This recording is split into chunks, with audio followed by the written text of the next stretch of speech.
Queridos irmãos e irmãs, uma boa tarde a todos, sejam todos bem-vindos à nossa casa. Vamos dar início ao nosso encontro da tarde de hoje, onde teremos mais uma vez a nossa irmã Sueli, dando continuidade ao estudo que a gente vem fazendo aqui todas as terças-feiras e às vezes até o domingo também. Vamos fazer o nosso momento de reflexão, darmos início ao nosso encontro de hoje, fazendo a nossa prece. Mais uma vez agradecemos, Mestre Jesus, a oportunidade que estamos tendo na tarde de hoje, de aprendermos um pouco mais da tua doutrina através do Espiritismo, das obras fundamentais da codificação, que a nossa irmã que fará uso da palavra possa ser bem intuída pelos irmãos da espiritualidade, que aqui sempre vêm, que aqui sempre estão, e que ao final do nosso encontro possamos sair daqui mais abalizados com relação a esses ensinamentos, que sem dúvida nos conduzem à verdade, nos conduzem à evolução. Obrigado mais uma vez pela oportunidade, que assim seja, Mestre querido, em seu nome e em nome de Deus Todo-Poderoso. Que assim seja. Sueli. Como que é a lei de... Esse é do Herculano Pires? Esse é. Procura a lei de trabalho. Aqui no médio? Comentário do Herculano. Não, no Livro dos Espíritos. O comentário do Herculano, na última página mesmo, né?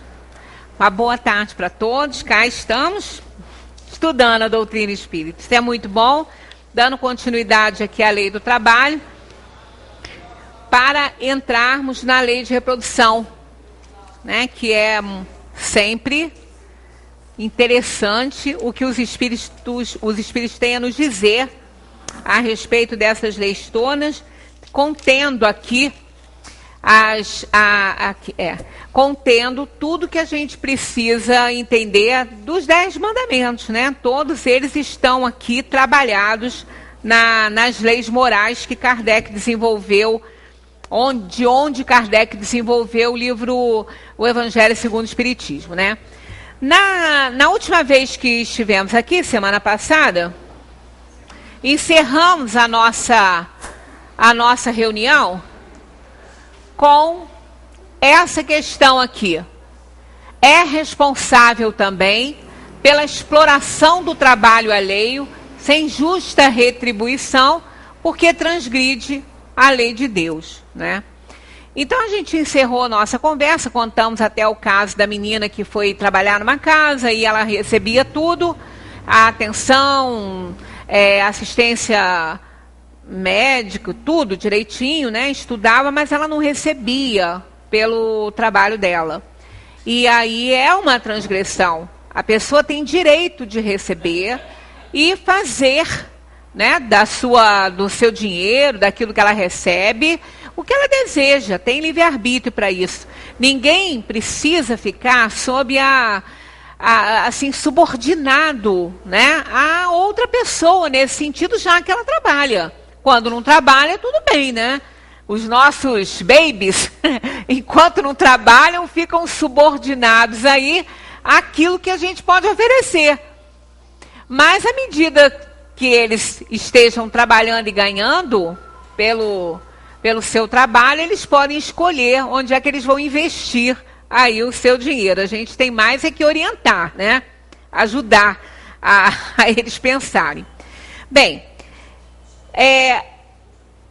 eles comentam ainda que a riqueza, sob qualquer aspecto considerada, é bênção que Deus concede ao homem para a sua felicidade e que lhe compete bem utilizar. Muitas pessoas acham que sim, já que eu tenho bens, eu posso viver de renda, eu não preciso trabalhar, eu não preciso mais fazer nada porque o que eu ganho dá para eu viver. Bem, para o desenvolvimento da alma, isso não é saudável. Todas as pessoas precisam desenvolver alguma coisa, alguma tarefa, porque a riqueza não foi dada a ninguém para isso. Ah, mas ela foi dada? Foi, de certa forma foi. A gente tem que fazer a nossa parte, né? Nós temos que cumprir com o nosso dever. Mas quantas pessoas fazem muito, cumprem com o seu dever, trabalham bastante e não alcançam um patrimônio grande, e não alcançam uma riqueza? Então, de certa forma, ela é uma concessão junto com o trabalho e o investimento da pessoa para que ela realize muitas coisas. A prova da riqueza é muito difícil.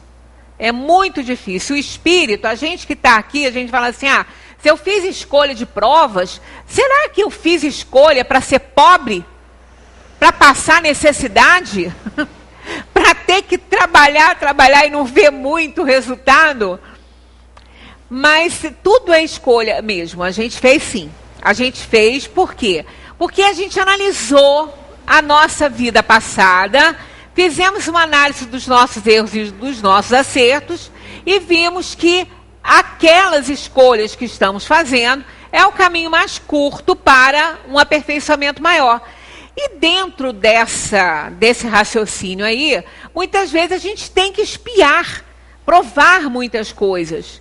E aí a gente escolhe, né, uma situação que vai nos oferecer muita dificuldade para a gente poder enfrentar e dizer que já realmente assim, apto a subir aí mais um degrauzinho na escalada da evolução, né? Pedir riqueza para usufruir dela pura e simplesmente, o espírito dificilmente faz isso. E quando ele faz, pode receber? Até pode, mas raramente ele faz isso, porque ele sabe que não é para isso. Quando nós estamos na erraticidade fazendo um balanço da nossa vida, a gente sabe que a riqueza não é para benefício próprio só. É também, nós nos beneficiamos com ela. Mas não pode ser só para nós. Existe um objetivo para que o espírito escolha isso. Até porque, quando ele acha que ele vai ter a posse da riqueza e ficar só para ele já está demonstrando uma atitude egoísta que vai dificultar a evolução dele.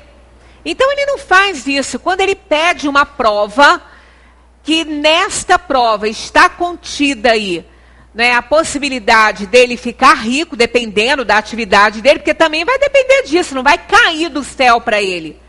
Né, o que ele pode herdar, né, ele pode herdar, mas quase sempre a herança também ela não chega tão cedinho assim, né? Então ele tem que fazer a parte dele.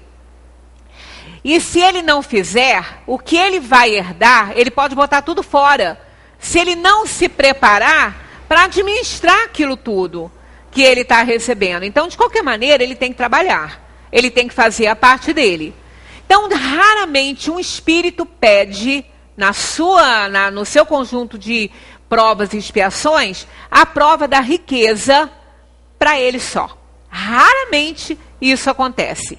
Porque ele sabe que ele tem que resgatar um passado, ele tem que trabalhar para a própria evolução, e isso ele não pode evoluir se ele se juntar às inferioridades que ele já carrega e exacerbá-la através daquela riqueza que ele tem. Então ele sabe que ele não pode fazer isso, porque ele vai incorrer no erro, ele tem certeza.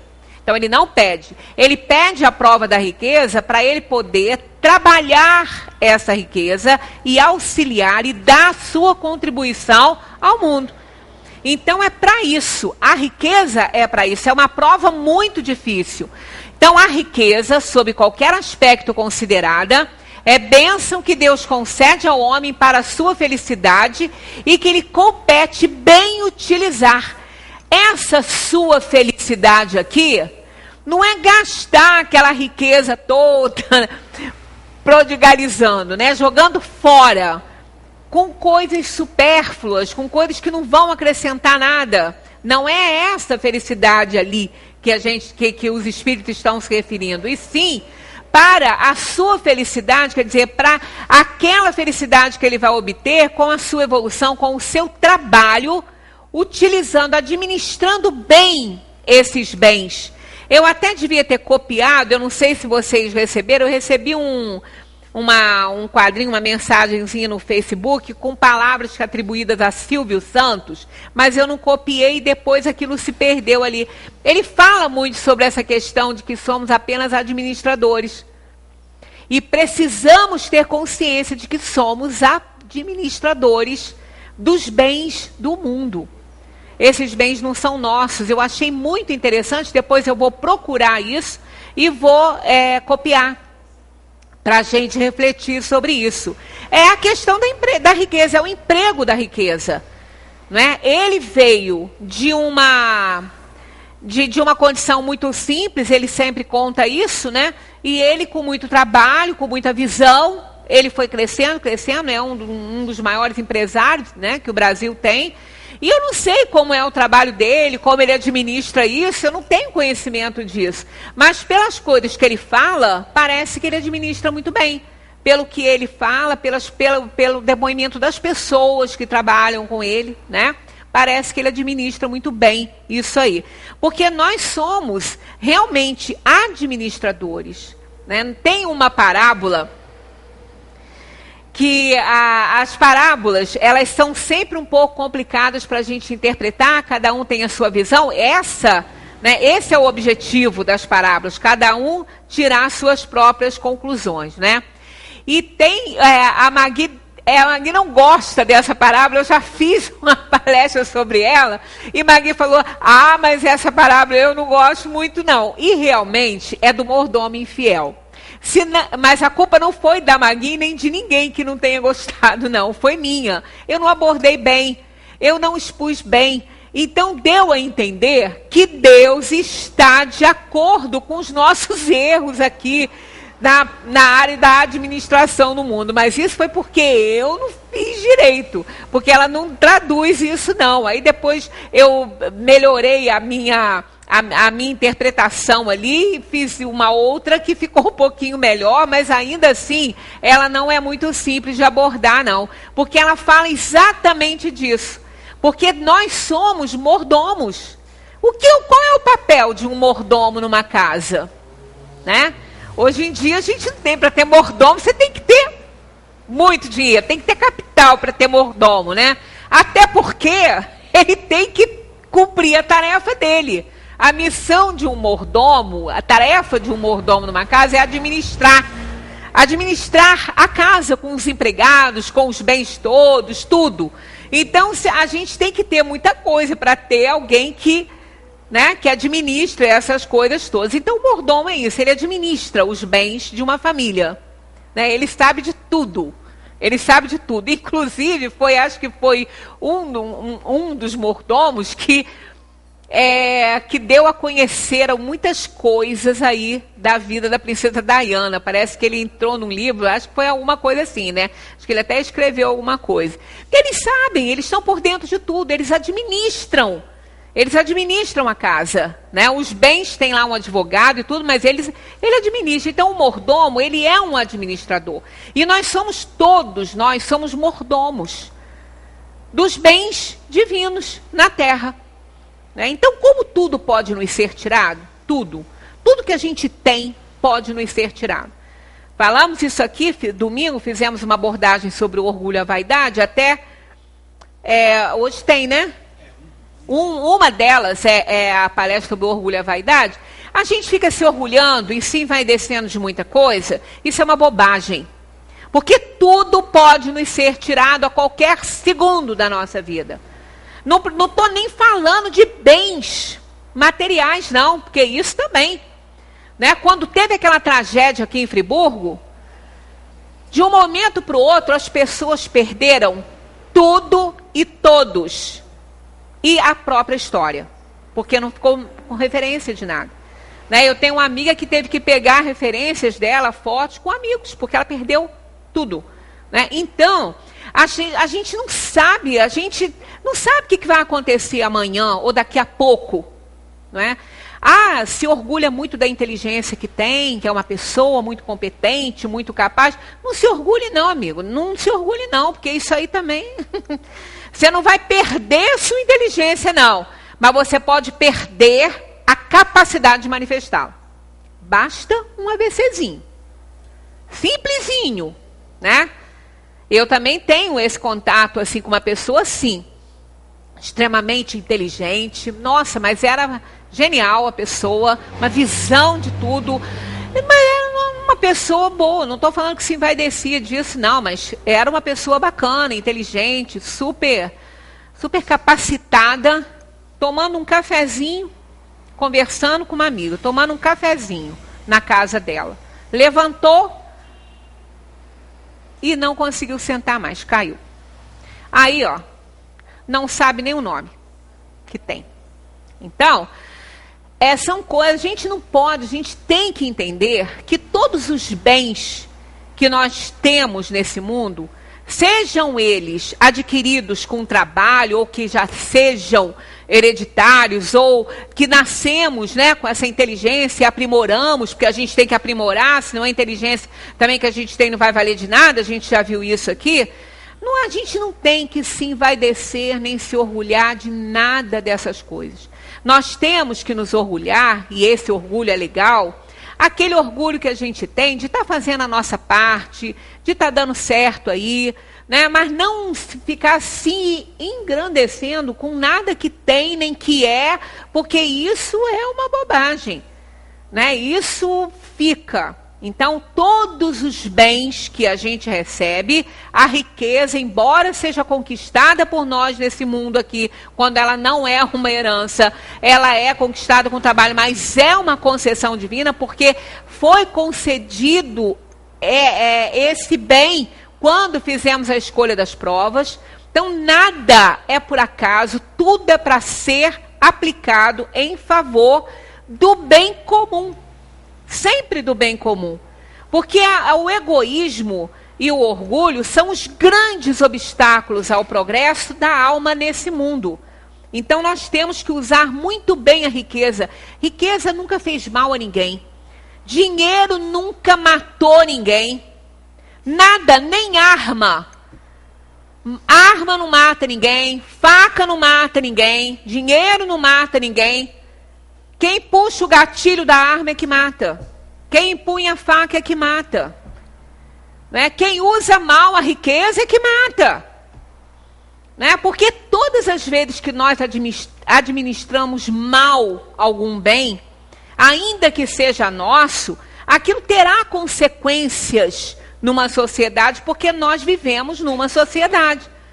Então, pelo simples fato da gente não aplicar bem, não fazer o bem, a gente já vai ter uma parcelinha de responsabilidade nos males que serão gerados por essa atitude nossa. Então, a gente tem que trabalhar direitinho, fazer aquilo que a gente acha que é certo. Porque nem sempre nós estaremos certos. Mas a partir do momento que eu faço algo que a minha consciência não está me cobrando, eu estou certa. Eu posso não estar certa para outra pessoa, mas para mim eu estou. E se eu estou para mim, se eu quero aquilo para mim também, se eu estou fazendo ao outro aquilo que eu quero que faça a mim, é o melhor que eu sei fazer. É o melhor que eu posso fazer. Ainda que não seja o ideal para aquela pessoa que está recebendo aquele bem, ainda que não seja o ideal para uma sociedade, mas é o que eu acredito ser certo. Porque nós temos vários níveis evolutivos. Eu posso não ter alcançado ainda um nível evolutivo grande, então eu não entendo, ainda não tenho conhecimento do que está mais de acordo com a lei divina, então eu vou fazendo aquilo que eu estou entendendo ser melhor. Então o que nos dá o limite aí nesse momento é a consciência nossa nos reprovando ou aprovando aquilo que nós estamos fazendo, as escolhas que estamos fazendo. Isso é que nos dá o grau de responsabilidade para responder sobre aquilo que a gente faz. Porque nós ainda somos espíritos inferiores, então a gente não sabe tudo, a gente erra muito, né? E os espíritos sabem disso, e na hora da prestação de conta, nossa, a própria consciência, a gente vai falar, poxa, mas isso realmente eu não sabia que estava errado. Aí já sabe, não pode ficar errando esse erro aí mais, porque aí já assume responsabilidade total, porque já sabe que está errado, então não pode fazer. Então, todas as vezes que a gente faz um balanço e vê que errou, se a gente reconhece o erro, é que a consciência acusou. Se a gente não reconhece o erro porque a consciência não acusou, para a gente não está errado. Então, a cobrança vai vir de acordo com o nível de conhecimento que a gente tenha. Isso é justo? Muito justo. Não é? Então, aquele que tem a sua oportunidade de ajudar, ele sabendo que ele tem que ajudar, é melhor que ele o faça. Porque ele vai, não é Deus que vai ficar cobrando isso dele, não, é ele mesmo. É ele, a própria consciência dele que vai cobrar, né? Todas as vezes que a gente deixa de ajudar alguém, se a gente tem condição para ajudar, a gente não ajuda, aquilo toda hora vem à nossa cabeça, poxa, eu podia ter ajudado, eu podia ter feito. Aí se acontece um mal por causa daquilo ali, a gente fica com remorso, porque sabia que podia ter feito alguma coisa e não fez. Então é nesse sentido, e eu acho isso bem justo, né? Então, a riqueza, sob qualquer aspecto considerada, é bênção que Deus concede ao homem para a sua felicidade e que lhe compete bem utilizar.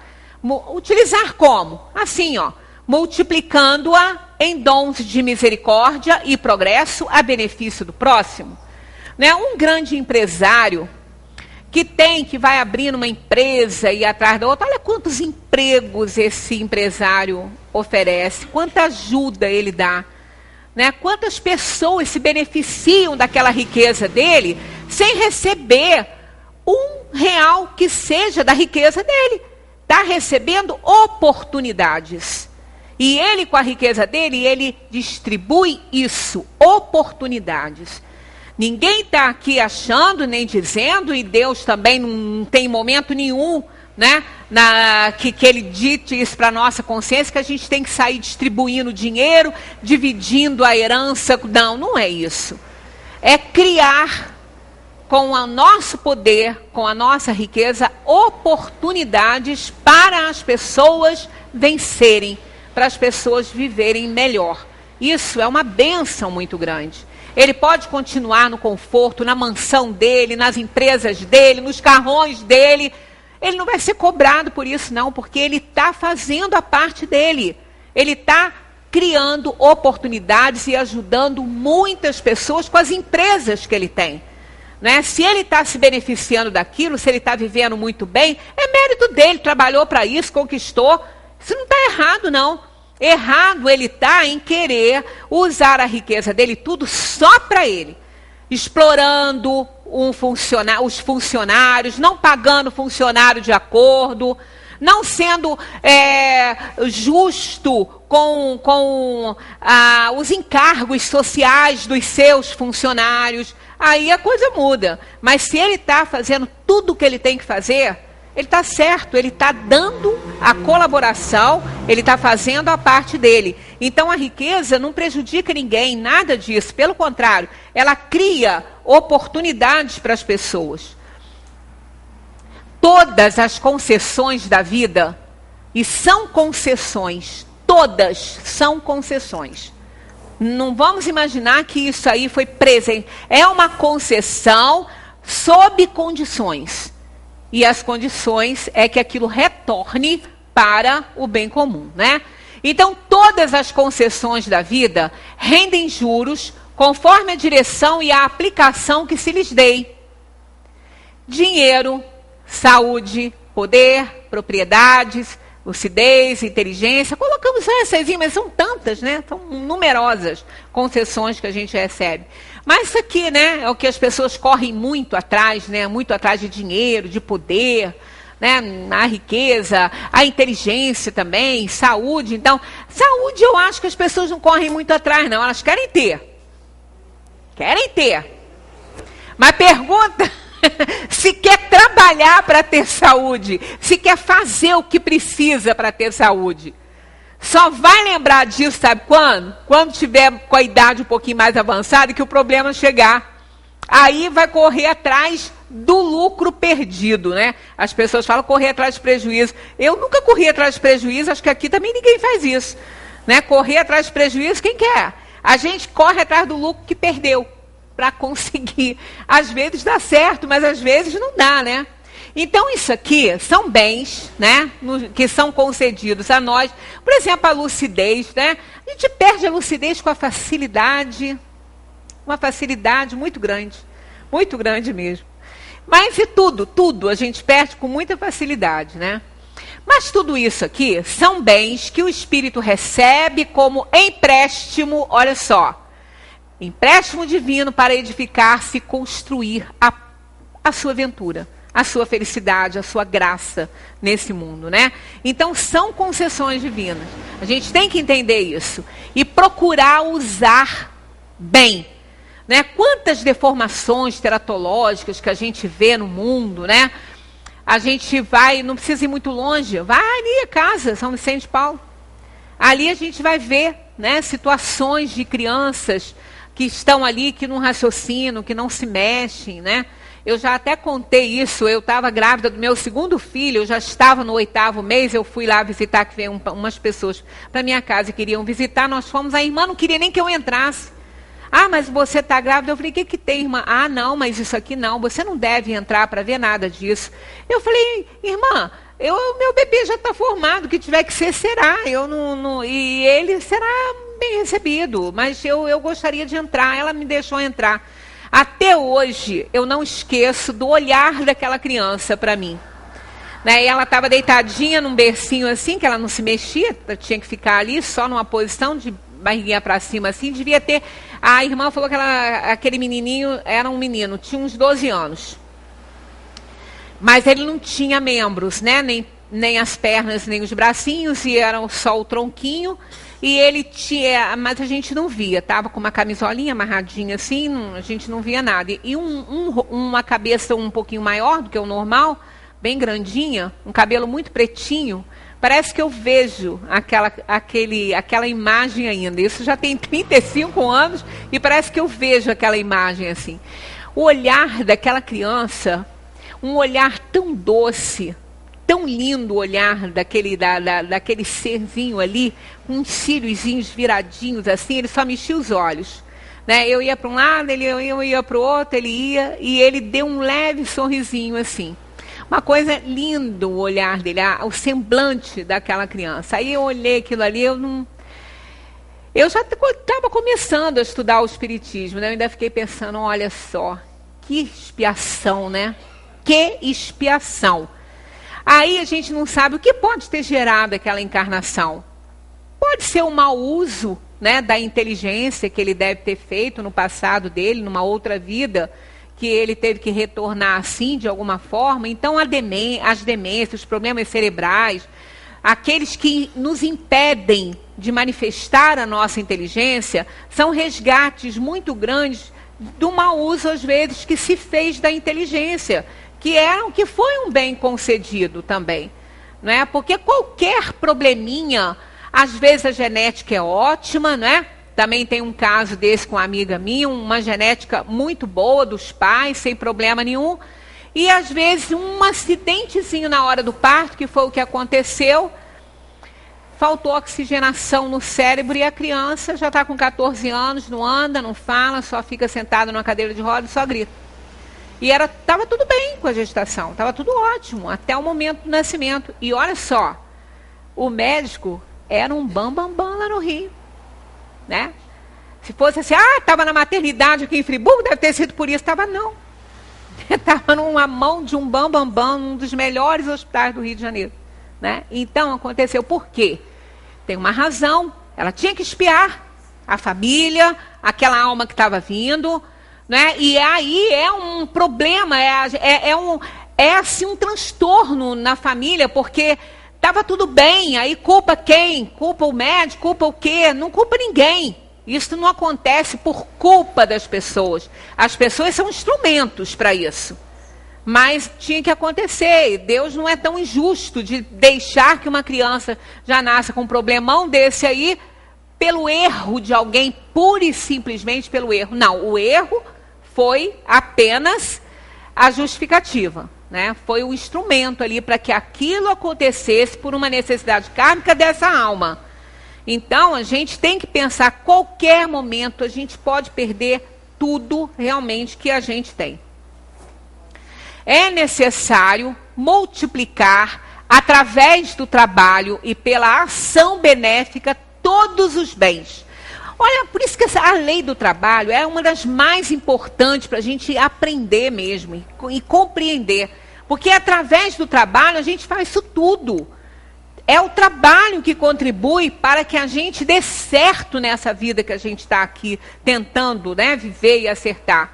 Então é necessário multiplicar através do trabalho e pela ação benéfica todos os bens do corpo, da mente e do espírito. Né? Ah, mas mente e espírito? Bom, mais ou menos. Porque o espírito comanda tudo, mas a mente é aquele conjunto ali do cérebro com o espírito, né? Mas é o espírito comandando tudo. Mas precisa da organização física, da organização cerebral, para que tudo possa ser manifestado, para que o espírito possa manifestar toda a sua inteligência, toda a sua competência, né? Então a gente tem que trabalhar muito para essas coisas acontecerem. O trabalho é o dínamo gerador do desenvolvimento e estímulo da ordem. É a manifestação da sabedoria, desde que o esforço se dirija à execução superior. Porque tem trabalho ruim, né? Tem trabalho no mal. Lembra, igual a lei de adoração, a gente passou por ela, nós vimos que nem toda elevação de pensamento dirigido a um ser que esteja no além ou encarnado é para o bem. Pode não ser. Então a prece, ela é boa quando nós dirigimos o pensamento com bons objetivos, né? Do contrário, aquela elevação, aquela emissão fluídica pode não ser para o bem. Assim também como o trabalho. Ele pode não ser para o bem. Né? A gente trabalha muitas vezes para o mal. Então aí não é esse que engrandece, né? Então ele é manifestação da sabedoria desde que o esforço se dirija à execução superior. É, ao lado da oração, o mais eficiente antídoto contra o mal. Corrige as imperfeições e disciplina a vontade. Então ele é da maior importância para o aperfeiçoamento da alma aqui nessa terra. O trabalho se alicerça nas leis de amor que regem o universo. Portanto, trabalha o verme no solo, o homem na terra e o pai nas galáxias. Então, olha só, o vermezinho que está lá no solo trabalhando, ele não tem consciência de nada, mas o trabalho dele é fundamental. Não é? Uma plantação, um jardim, alguma coisa, um vasinho de planta, precisa de uma minhoquinha, ou de várias minhoquinhas, porque elas vão arejar, elas vão fazer os túnelzinhos, e elas vão deixar que as raízes respirem. Elas não sabem disso, mas é a criação contribuindo, já dando a sua contribuição, ainda que às cegas, para a criação maior. Né, para o Criador. Então somos todos funcionários de Deus. Né? Todos nós somos mordomos da riqueza divina. Só temos que fazer aí a nossa parte. A vida é um hino à dinâmica do trabalho. Não há na natureza o ócio. O aparente repouso das coisas traduz a pobreza dos sentidos humanos. Nada na natureza é parado. Nada é estagnado na natureza. A todo instante aquilo está crescendo, está se renovando. A todo instante. Uma plantinha, ela está em constante elevação. Né? Ela nunca para, ela não fica estagnada, ela vai germinando, ela vai nascendo. As sementinhas vão germinando, vão nascendo. Nada fica parado, os rios correm constantemente. Né? Nunca a gente consegue tomar banho no mesmo rio, porque já passou. Aquela água que vem ali já é outra. Então nada na natureza é parado, tudo está em movimento constante. Por isso que nós, que somos os seres mais importantes da criação, a gente não pode parar. Né? A gente não pode ficar ali naquele estado de ociosidade, porque realmente é altamente prejudicial para a nossa saúde, em todos os sentidos, física e mental, né? Em todos os sentidos. A vida se agita em toda parte. O movimento é lei universal em tudo presente. Os livros, as traduções de Herculano Pires são muito interessantes, porque ele coloca muitas notas de rodapé que em outros tradutores, às vezes, a gente não encontra, né? Aqui o Herculano faz um comentário, coloca uma nota aqui muito interessante, porque diz assim: o Espiritismo não encara o trabalho como uma condenação, segundo dizem alguns marxistas, mas como uma necessidade da evolução humana e da evolução terrena. Trabalhar não é sofrer, mas progredir, desenvolver-se, conquistar a felicidade. O trabalho proporciona também a elevação e a evolução espiritual. Por isso, não basta dar trabalho ao homem, sendo também necessário dar-lhe educação moral. É esse comentário que ele faz aqui, fazendo um comentário em cima do comentário de Kardec, extremamente importante, parece que foi escrito para o nosso momento, né? Daqui a pouco a gente chega até ele. É pelo trabalho que o homem doma as forças cegas da natureza e preserva-se da miséria. É através dele que as civilizações se formam, que o bem-estar e a ciência se difundem. O trabalho é a comunhão dos seres. Por ele, nos aproximamos uns dos outros, aprendemos a auxiliar e a unir. Daí a fraternidade é um passo. Ninguém trabalha assim sozinho, né? A gente precisa. São os auxiliares, os atendentes, são os colegas de trabalho que nos ajudam a pensar naquilo que a gente está fazendo. Então, é um trabalho, o próprio trabalho faz uma socialização muito grande e nos ajuda a ser caridosos com os outros. Então, é esse processo de troca incessante no meio visível e invisível da natureza. Está aqui, ó. A vida é a harmonia dos movimentos resultantes das trocas incessantes no seio visível e invisível da natureza. Sua manutenção depende da atividade de todos os mundos e de todos os seres. Cada individualidade, na prova como na redenção, como na glória divina, tem uma função definida de trabalho e elevação dos seus próprios valores. Então, ninguém está nesse mundo para não fazer nada. Todos nós temos alguma tarefa. Temos que encontrar alguma tarefa. Às vezes as pessoas falam: mas eu não gosto de fazer nada. Procura que vai achar. Vai achar uma vocação, vai achar alguma coisa para fazer. E tem que achar. Esse é um dos grandes, digamos, das grandes vantagens de ser criança, né? É por isso que se a gente continuasse com aquela criança em nós, a gente não ficava parado, não. Quem já viu uma criança parada? Eu nunca. Não fica. Ela arranja uma coisa para fazer, nem que seja chorar, mas ela arranja. Ela arranja alguma coisa para ela fazer. Criança não fica parada. Criança não senta e fica parada. Botar uma criança na cadeirinha do pensamento é o maior castigo para ela realmente, porque ela fica tendo que ficar sentada, ela entra em desespero. Né? Em desespero, ela não aguenta, ela não fica, ela arranja alguma coisa para fazer. Nem que seja arte, tá mexendo. Tá quieta, corre atrás, tá fazendo arte. Né? Não tem jeito, não pode dar distância, porque elas são ágeis, né? Então é uma grande vantagem. Estão sempre fazendo alguma coisa. E tem outra, são chamadas de teimosas, mas elas não são teimosas, elas são persistentes. Elas querem, elas vão em busca do que elas querem. Perturba tanto que às vezes nos vence pelo cansaço. Né? E estão sempre contentes. Criança não fica triste. Se ela estiver triste, procura ver que está doente. Né? Então são coisas que a gente tem que aprender com elas, porque nós desaprendemos isso.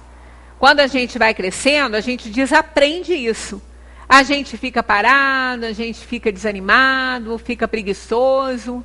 Criança nenhuma é preguiçosa. Preguiçosa a gente fica depois que a gente cresce. né? Então, são méritos que a gente tem que readquirir para a gente poder continuar nessa tarefa grandiosa aí de aproveitar a nossa encarnação. Lei divina, o trabalho rege o universo. Colabora o verme no solo, preparando o ninho adequado às sementes. Contribui o vento, permutando o pólen das flores. E como trabalham? 80%, foi feito um estudo, 80% dos nossos alimentos vem por conta das abelhas, da polinização das abelhas. E elas estão sumindo. Por causa dos agrotóxicos, por causa de uma série de coisas, elas estão sumindo. E os pesquisadores estão muito preocupados com isso. Porque se elas sumirem, né? Se elas sumirem, nós vamos ter problema com os alimentos. Claro que vai dar certo, né? A gente vai encontrar tecnologia avançada, a gente vai encontrar um jeito, né? Mas não é aquele natural. Porque elas polinizam a maioria, né, das plantações. Então, elas trabalham muito e nem sabem que estão trabalhando, né? Esforça-se a água purificando a vida física. Serve a árvore florindo, frutificando e regenerando a atmosfera. E nos dando o alimento também, né? Coopera o animal, ajudando as realizações humanas, suando e morrendo, para que haja vida normal nos domínios da inteligência superior. Então, quando a gente lê isso aqui, a gente fica com vergonha quando a gente fala que não quer trabalhar, né? Que está sentado, que não quer fazer nada, que está enjoado disso, daquilo. A gente se envergonha, porque na natureza, nada nada silencia. Tudo está ali com seu movimento, com a sua atuação, nos dando lições valiosas de vida. Aqui, Kardec encerra a lei do trabalho com um comentário que eu até pedi a vocês para ler em casa, porque é assim muito interessante, muito mesmo. Porque aquela história, né? Tá aqui, ó, não basta dizer ao homem que ele deve trabalhar. É necessário também que o que vive do seu trabalho encontre ocupação, e isso nem sempre acontece. A gente está vivendo esse momento. Né? As pessoas estão desesperadas. 12 milhões de pessoas sem emprego. E quem tem, não dorme. Está preocupado porque está perdendo o emprego. Chefes de família estão perdendo emprego, não tem como alimentar seus filhos. Né? A coisa está muito séria, muito séria. Né? As pessoas estão fazendo de tudo, de tudo. Né? Conhecemos um engenheiro extremamente inteligente, competentíssimo, perdeu o emprego, está difícil conseguir. Ele e a mulher estão fazendo salgadinhos para vender, porque não tem como se sustentar. Né? A mulher não trabalhava, porque tem filhos pequenos, aí o custo-benefício era problemático, agora estão assim. Então as pessoas, se elas não tiverem fé, se elas não tiverem confiança que as coisas vão melhorar, elas ficam enlouquecidas, né? Elas ficam perdidas, desesperadas e desesperançadas, o que é pior, porque o desespero passa. O desespero, ele passa, ele vem, ele passa, mas a desesperança é a pior coisa que a gente pode sentir, né? Porque quando falta esperança, falta tudo. Né? Então é triste, é doloroso ver o que está acontecendo aí no mundo, não é só na nossa nação, é no mundo inteiro. O problema está no mundo todo. Né? E isso tudo por conta do mau uso do livre-arbítrio, de pessoas que, sem a menor noção, querem muito para si. Né? Porque quando alguém leva vantagem, alguém está levando desvantagem. Isso é uma coisa lógica. Não precisa ser muito inteligente para pensar nisso. Né? Se é um para todos, quem tem dois, alguém está sem nenhum. Né? Então é muito complicado. Somente o amor ao próximo, a solidariedade, né, para a gente entender que o outro tem os mesmos direitos que a gente tem. Ele tem que ter as mesmas oportunidades. Nós não estamos falando em igualdade, não. Estamos falando em justiça social, porque a desigualdade é extremamente importante. A desigualdade nunca foi problema. Pelo contrário, ela é instrumento evolutivo. Porque se todos tiverem a mesma coisa, tiverem igualzinho, todos souberem a mesma coisa de tudo, o que um pode ajudar e se beneficiar com a ajuda do outro? Em nada. E a desigualdade, ela faz parte de um mundo de provações e expiações, onde os espíritos precisam trabalhar pelas próprias conquistas. Aquele que trabalha mais, que tem mais visão, que se esforça mais, a tendência é também ter mais.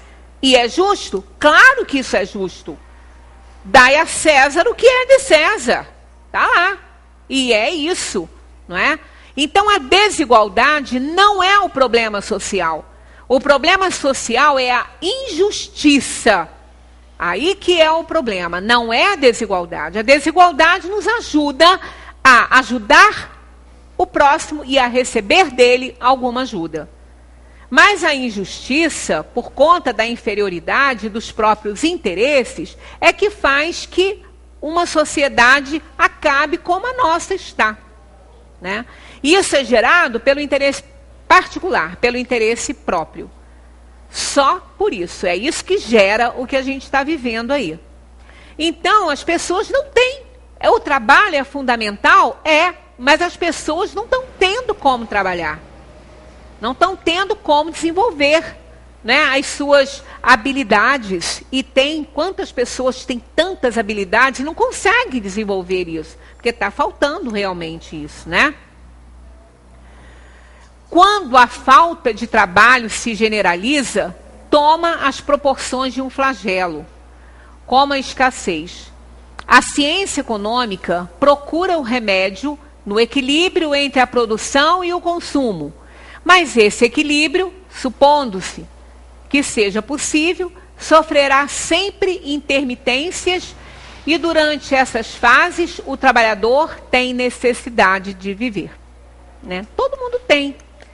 E nós precisamos dos bens materiais, todos nós precisamos. Ninguém vive sem dinheiro numa sociedade capitalista, né? E é a melhor? É, porque a socialista está longe de ser o que é pregado. Muito longe disso, né? Ela é boa para quem prega, mas para quem está do lado de cá não é não, né?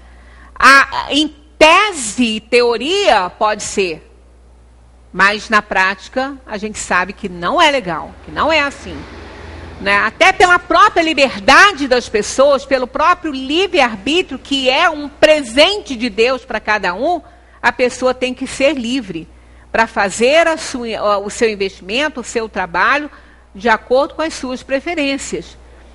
Então a gente sabe que o problema não é esse, é realmente o próprio interesse. As pessoas estão em desespero. Friburgo, eu não sei o que está acontecendo nessa cidade, a epidemia de suicídio aqui está uma coisa horrorosa.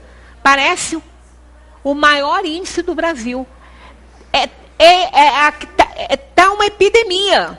Toda semana a gente tem notícias de suicídio, de suicidas. Uma coisa triste isso aqui. Está triste, né? Todos têm que orar muito para esses irmãos, porque o desespero, não sei o que está havendo nessa cidade, não. Atribui-se à tragédia que aconteceu aqui, acreditamos que possa ter tido influência, mas sei lá o que está acontecendo. A coisa, porque também tragédias não aconteceram só aqui, né? Todos os lugares do mundo têm tragédias, mas o índice de suicídio nessa cidade está alarmante. Isso não é de agora, não. Já tem aí algum tempinho. Há mais de um ano que vem esse índice grande de suicídio na cidade. O que passa, né? O que está no coração e na cabeça das pessoas, a gente não sabe, né? Há um elemento que não se ponderou bastante e sem o qual a ciência econômica não passa de teoria: a a educação. Isso aqui é a base de tudo. Não adianta fazer nada se não tiver educação. Né? Nada se resolve se não tiver educação, porque a educação, e é essa educação aí, não é aquela acadêmica não, ó. Não a educação intelectual, mas a moral. E nem ainda a educação moral pelos livros, mas a que consiste na arte de formar os caracteres, aquela que cria os hábitos, porque educação é conjunto de hábitos adquiridos. Subentende-se, bons atos adquiridos, né? Então, esse comentário de Kardec está muito dentro da nossa realidade. Parece que foi escrito agora para a gente, né? Porque o que não falta é avanço tecnológico nessa terra. Se o problema fosse esse, estaria tudo resolvido. Lá nas organizações das Nações Unidas, não tem ninguém ignorante lá. Todo mundo muito inteligente, todo mundo muito doutorado, muito mestrado, todo mundo professorado. E, no entanto, não consegue resolver o problema do mundo. Não consegue. Porque não é essa educação, não é? É muito fácil desenvolver intelecto, coisa mais fácil do mundo. A todo instante, não depende nem de muito esforço. O desenvolvimento intelectual, ele acontece o tempo todo, pelas condições, pela vida acontecendo em torno de nós. Não é? E é agradável aprender? Claro que sim. Mas o problema é esse, é que a educação moral, o desenvolvimento moral, ele não caminha junto. Primeiro vem o intelectual. E é assim que tem que ser. Porque é necessário conhecer para poder escolher.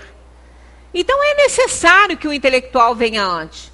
O problema é que ele vem, bate na inferioridade da criatura e ela se acha. Né? Ela acha, aí começa a crescer o ego. E ela não vê o que está fazendo com aquilo tudo que sabe. E que vai ter que pagar um preço muito alto por isso. Então essa educação moral é a única coisa que pode resolver o problema que a gente está passando aqui no mundo. Mas as pessoas precisam se esforçar para alcançá-la. Porque desenvolvimento intelectual é fácil, mas o desenvolvimento moral, ele só acontece quando a pessoa quer. Quando ela deseja, quando ela entende que ela tem que ser melhor. Que ela tem que usar para o bem aquilo que ela sabe, aquilo que ela tem, aquilo que ela pode. Ela tem que entender isso. Não adianta. Não adianta. Né? Ela precisa querer. Não adianta a gente querer mudar alguém. Ninguém muda ninguém. Quando se pensa na massa de indivíduos diariamente lançados na corrente da população, sem princípios, sem freios, entregues aos próprios instintos, deve-se admirar das consequências desastrosas desse fato? A gente está se admirando à toa, realmente. É porque a gente tem um coração, né, mole, que a gente se admira de tudo isso. Porque a gente só imagina o que tem de criança na rua, o que tem de crianças pedindo em tudo que é, não recebe informação, não recebe educação de lado nenhum, muito menos da família, que às vezes nem conhece a família direito, nem sabe quem é direito, está na rua sendo instruído pelos outros mais velhos. Então é de se surpreender que essas coisas todas estejam acontecendo, que o índice de criminalidade esteja na altura que está, não é de se admirar, não. Isso já é esperado. Né? Isso já é esperado, mas o investimento na educação não existe aqui. É negligenciado o tempo todo. Né? O tempo todo. Todo mundo despreparado. Eu estou falando, a gente não deixa de ser, né? Trabalhei na educação a minha vida toda. E sempre vi o despreparo dos docentes. Muito despreparo em todos os sentidos. Porque não são instruídos para isso. Não são auxiliados, não é culpa não. Ganha um salário irrisório que não dá para investir em mais nada. Senão vai passar fome. Não tem como. Não dá para comprar um livro legal. Hoje a gente ainda tem um acesso à internet, mas antes não tinha. Né? Tinha que cuidar disso, a própria pessoa, não tem incentivo nenhum, não tem. Então a gente vê o despreparo total nas escolas, tudo abandonado, as crianças querendo aprender e não conseguem. Ah, mas isso não é educação moral? Também. Vai se juntando, a educação intelectual vai puxar a outra. Né? Mas as crianças despreparadas na rua, né? Roubando, matando, é assim. Então não dá para a gente se surpreender não, por causa dessa quantidade que a gente está vendo aí de criança solta, né? Quando essa arte for conhecida, compreendida e praticada, o homem seguirá no mundo os hábitos de ordem e previdência para si mesmo e para os seus, de respeito pelo que é respeitável. Olha que bonito isso aqui, né? As pessoas, nós, né, de uma maneira geral, nós não estamos respeitosos com nada, nem com ninguém. Né? Nós estamos num momento que está uma selva. Está uma selva. É um desrespeito total com tudo e com todos. Ninguém está se preocupando. Ainda está piorando. Não, não está piorando. As pessoas apenas estão se revelando mais. Ninguém piora, porque senão seria uma regressão e ninguém retrograda. Então a lei do progresso é divina. Mas antes as pessoas tinham um vernizinho, né? Agora, mas não mesmo. Não mesmo. E aquele que ainda se desculpa, ainda corre o risco de levar um fora. Eu assisti isso. A pessoa deu uma pisada no outro, deu um encontrão, quase derrubou a pessoa. Pediu desculpa, pediu perdão. Ainda tem coragem de pedir desculpa? A pessoa falou, bom, eu faço o quê? Né? Ainda olhou para mim e falou, faço o quê? Eu falei, nada, amigo, segue seu caminho. Né? Ainda tem isso. Quer dizer, tá uma coisa, as pessoas estão matando por nada. Estão, sabe, tão completamente sem valores. Sem valores. Então a gente está num momento muito difícil. E não vai ser fácil melhorar, não.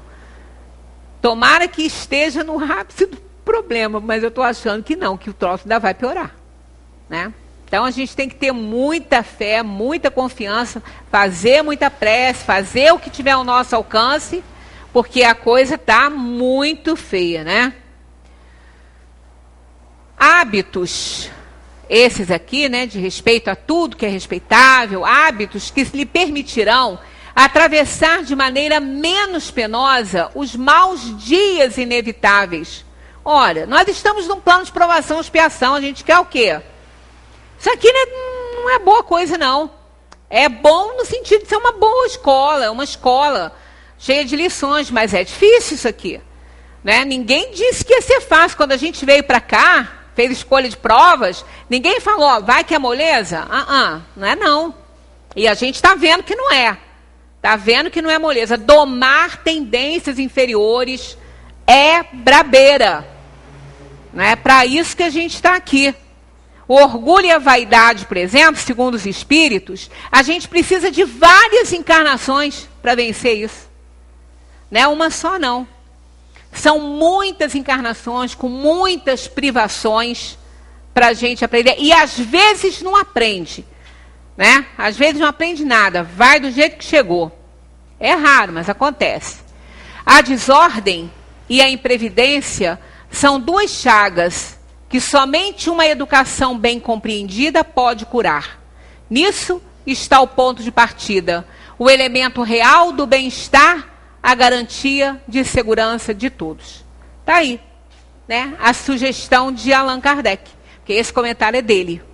Né? Esse comentário é dele em cima dos conceitos dos espíritos sobre a lei do trabalho. Então isso aí não é novidade para ninguém. Isso ele escreveu em 1857. 1857. E a gente está aí precisando de ler isso, né? Bom, os 10 mandamentos têm mais de 2000 anos, né? E a gente não aprendeu ainda. O que são 100 e poucos anos? Nada. Azar o nosso, né? Porque se a gente não fizer a nossa parte, a gente vai ficar demorando em planetas de provação e expiação. E o pior é que não é aqui não, hein? Porque a Terra, pelo que a gente tem visto acontecer, ela já está num momento de evolução que quem estiver saindo dela, só volta se não for nocivo à sociedade. Se for, não vem para cá mais não. Vai nascer aqui aqueles que já não estão renitentes são mal. Porque se for a laranja podre do saco, ainda não volta. Vai para mundo inferior a esse. E se aqui está ruim, pode contar que os outros são piores. Bem piores. Então, repetindo, para resumir, o trabalho se alicerça nas leis do amor que regem o universo. Lembrando sempre, olha só, é tarefa. Trabalha o verme no solo, o homem na terra e o pai nas galáxias. Cada um fazendo a sua parte para dar certo. Muita paz para todos.